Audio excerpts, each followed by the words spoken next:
Hey everybody, I'm going to make a pizza today. I'm going to show you how to make a pizza as well. I've made it a couple of times. It's never really gone 100% how I want it, but I feel like it would be fun to do and to record, and hopefully I'll get it right today.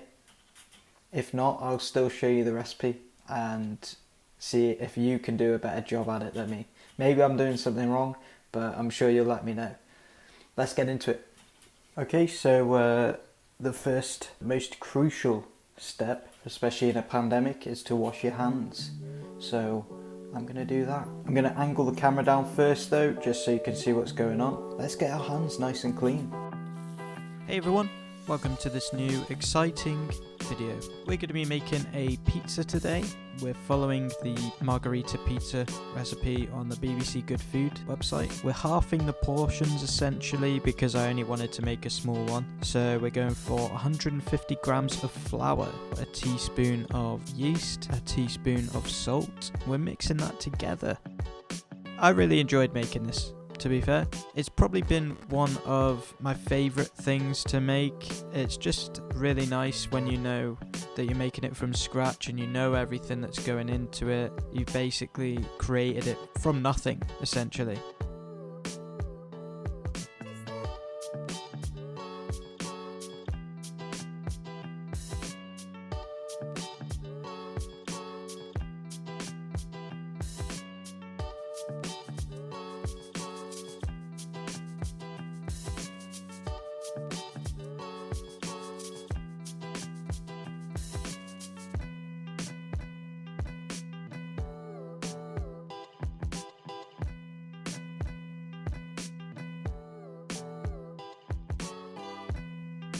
We mix together the salt and the yeast, then we make a little hole in the middle to put the oil in.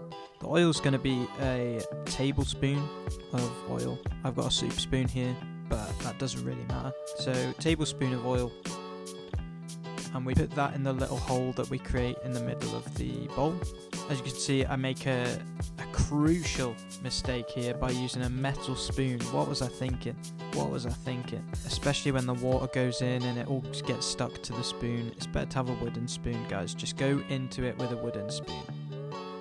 Now, I have a controversial view on pizzas. I really think that pineapple on pizza is completely fine. It gives a nice little sweet taste, but I know that I'm kind of in the minority there. It's a very outspoken standpoint. Oh, I forgot to say to add water, of course. That's about 100 milliliters of water there. Maybe even a little bit less. I can't really remember, but I'll have to put it up on screen. But yeah, mix it all together, preferably with a wooden spoon. Otherwise it goes all into tiny little bits like this. It's hard to put it back together again. I had to add a little tiny splash more water to soften it up enough. Stir it up with a wooden spoon.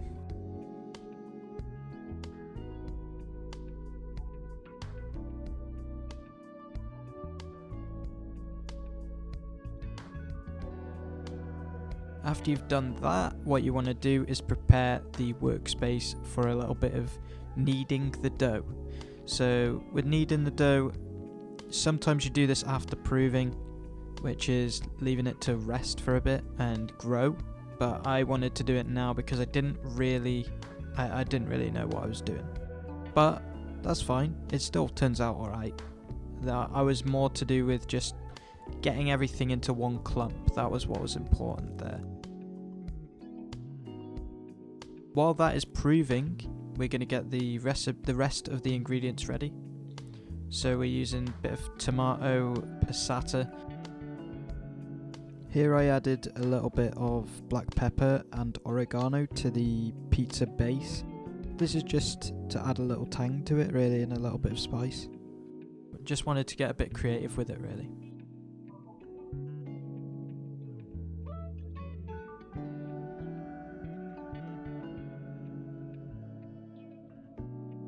Here we're adding both mozzarella and cheddar cheese. The mozzarella was pre-grated, so I didn't really have to do much there. Once you've done that, get them out of the way because they take up too much space. It's good to get rid of everything while you go along. I'm adding a little bit of pepper here. I like pepper. I never used to, but since lockdown, it's become pretty much a staple of my food. I don't really know if it's particularly healthy for you compared to other veg, but I pretty much use it with everything I cook. Just like onions, actually. And speaking of, these definitely made me cry every single time I peel them or I cut them, and my hands smell of onion for like days after.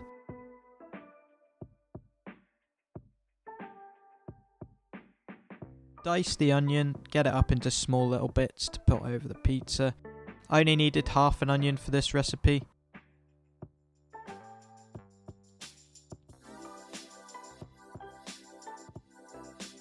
Next up is cherry tomatoes. Now this is more of an optional choice.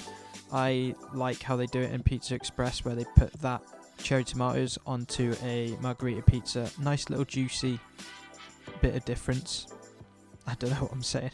Anyway, next up is mushrooms. So we're chopping up the mushrooms into slices, sort of like how you would find on a pizza. Usually I'm not a mushroom guy, but on a pizza, mushrooms are brilliant. I say usually I'm not a mushroom guy. I love mushrooms. It just depends how they're cooked.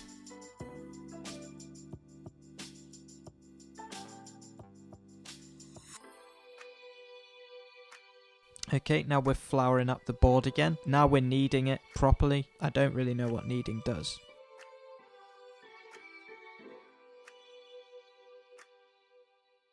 We're halving it now. Now we've done a little bit of kneading. We're halving it. Because I only wanted a small one. So I gave half of it to my mum and half of it for myself. So we're flouring up everything because we don't want it sticking to the work surface. Horrible when that happens, because obviously it's hard to get up. Pieces of dough like come off and stuff.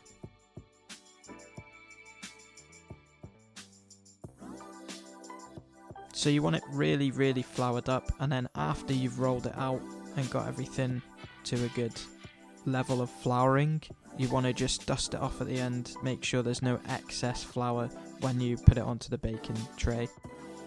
If there is, you're going to get a pretty floury aftertaste, which has happened to me before, which is how I've come to this conclusion of just shake off the flour, dust it off a little bit, and you're sorted.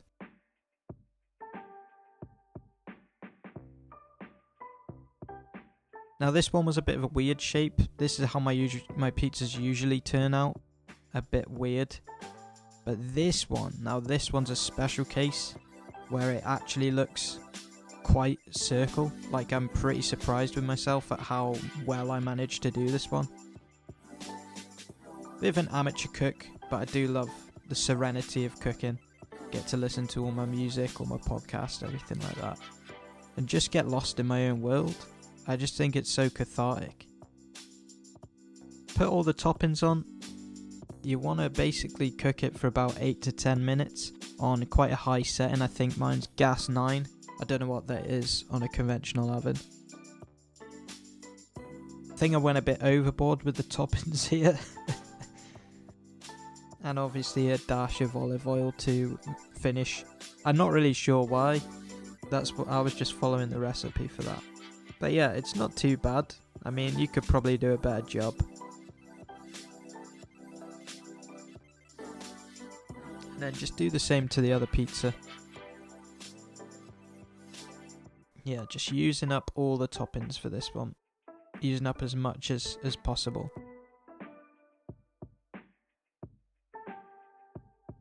And that's about it, really. I mean, there's not much else to it. Just make sure it's thoroughly cooked. You don't want any undercooked dough. That could be a bit of a problem with pizzas. Depending on how you cook it, it's got to be on a pizza tray.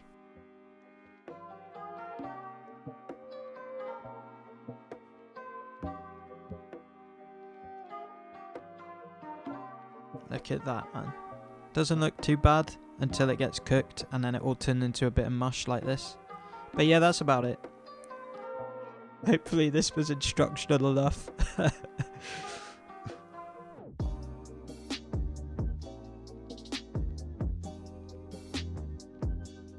Thank you everyone for watching this video. I know that the pizza didn't look too great at the end there, but it tasted good, which is ultimately what matters.